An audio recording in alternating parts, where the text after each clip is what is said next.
শরীর থেকে যে কোনো ধরনের ব্যথা দূরীভূত করার সুন্নতি আমল।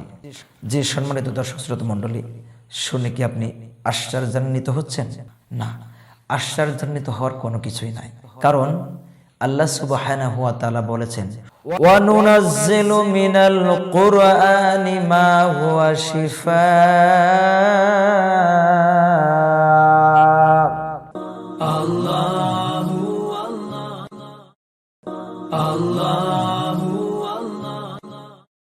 আমি কোরআনকে অবতীর্ণ করেছি সমস্ত রোগের মহা ঔষধ হিসাবে।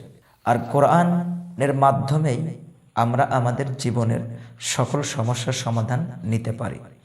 উল্লেখ্য যে কোরআন এবং সুন্নাহ এই দুইটার সমন্বয়েই ইসলাম। আল্লাহ রাসূল সাল্লাল্লাহু আলাইহি সাল্লামের এমন একটি সুন্নতে আমলের সন্ধান আপনাদেরকে এই আলোচনার মাধ্যমে দিব, যেই সুন্নতে আমল যদি আমরা করি, ইনশাআল্লাহ আল্লাহর উপরে পূর্ণাঙ্গ বিশ্বাস রাখিয়া আল্লাহ সুবহানাহু ওয়া তাআলা এখনো আমাদেরকে আমাদের শরীরের যে কোনো ধরনের পেইন দূর করিয়া দিবেন ইনশাআল্লাহ। এমন একটি হাদিস আপনাদের সামনে উল্লেখ করতে যাচ্ছি, যে হাদিসটি সহিহ মুসলিমের 5630 নম্বর হাদিস। আল্লাহ রাসূল সাল্লাল্লাহু আলাইহি সাল্লামের একজন সাহাবী তিনি বলছেন, যার নাম হচ্ছে ওসমান ইবনু আবুল আস-সাকাফি রাদিয়াল্লাহু তাআলা আনহু। তিনি বলেন, রাসূল সাল্লাল্লাহু আলাইহি ওয়াসাল্লামের কাছে এসে যে, ইয়া রাসূলুল্লাহি সাল্লাল্লাহু আলাইহি ওয়াসাল্লাম, আমি ইসলাম গ্রহণ করার পর থেকে আমার শরীরে এমন একটি ব্যথা অনুধাবন করছি যা আমার জন্য খুবই ক্ষতিকর মনে হচ্ছে। আল্লাহ রাসূল সাল্লাল্লাহু আলাইহি ওয়াসাল্লাম সাহাবীর কথা শুনিয়ে তিনি বললেন, শোনো, তোমরা তোমাদের শরীরে যখন কোনো অঙ্গ প্রত্যঙ্গেই ব্যথা অনুধাবন বা অনুভূত হবে, তখন তোমরা ওই ব্যথাযুক্ত জায়গায় তোমাদের হাত রাখবে এবং কুল বিসমিল্লাহি সালাসান, 3 বার বিসমিল্লাহ বলবে। তারপরে নিম্নোক্ত এই দোয়াটি সাবআন মাররা 7 বার পাঠ করবে।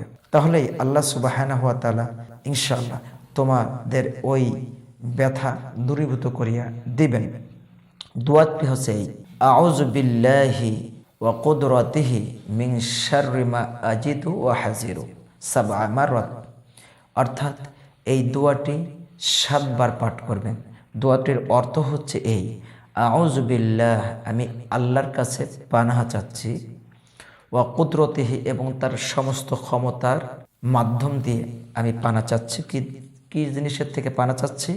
মিন শাররি মা আজিদু ওয়া হাজিরু, আমি যা অনুভব করছি এবং আমি যা ধারণা করছি আমার এই খারাপি থেকে, অর্থাৎ আমার এই পেইন থেকে, আমার এই শরীরের ব্যথা থেকে আল্লাহ রাব্বুল আলামিনের কাছে পানা চাচ্ছি। আল্লাহ রাসূল সাল্লাল্লাহু আলাইহি সাল্লাম বলেন যে এই আমলটি তোমরা করো, আল্লাহ রাব্বুল আলামিন তোমাদের ব্যথা দূরীভূত করিয়া দিবেন। সুতরাং সম্মানিত দর্শক শ্রোতা মণ্ডলী, আসুন we attend the Holy Quran and the Hadith of Muhammad sallallahu alaihi wasallam. So আমরা যদি কোরআন এবং সুন্নতে আমল সমূহ করি, আমাদের শরীরের থেকে এখনো ব্যথা দূর করা সম্ভব। আল্লাহ আমাদেরকে আলোচ্য হাদিস অনুযায়ী আমল করার তৌফিক দান করুন, আমিন।